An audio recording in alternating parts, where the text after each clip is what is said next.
How does neocolonialism create economic disparities in Latin America?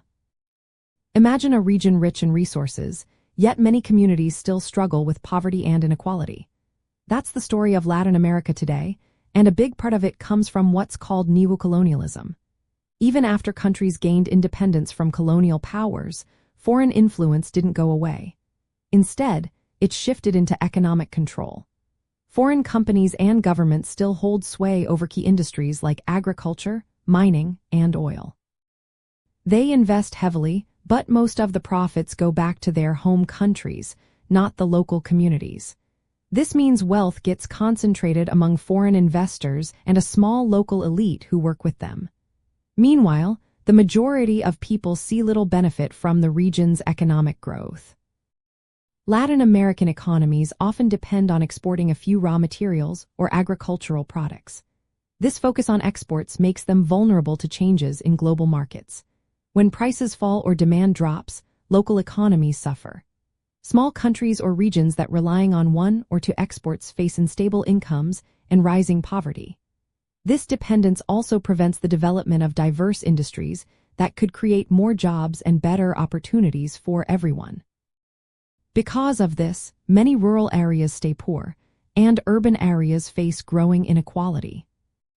Another issue is that local businesses and technology often get pulled into the hands of foreign interests. This leaves local farmers and small industries underfunded and behind in technology. As a result, rural communities struggle to grow, and urban areas see a widening gap between the rich and poor. Governments often side with foreign companies because they want to attract investment. This means policies favor profits over social needs like education, health, and land reform. Politics also play a role. Foreign governments and corporations sometimes support military regimes or suppress movements fighting for land rights or economic justice. This helps keep the current economic system in place, making it harder for Latin American countries to change their economic structures. The legacy of colonialism combined with ongoing foreign influence creates a cycle where wealth and power stay in the hands of a few, while many are left behind.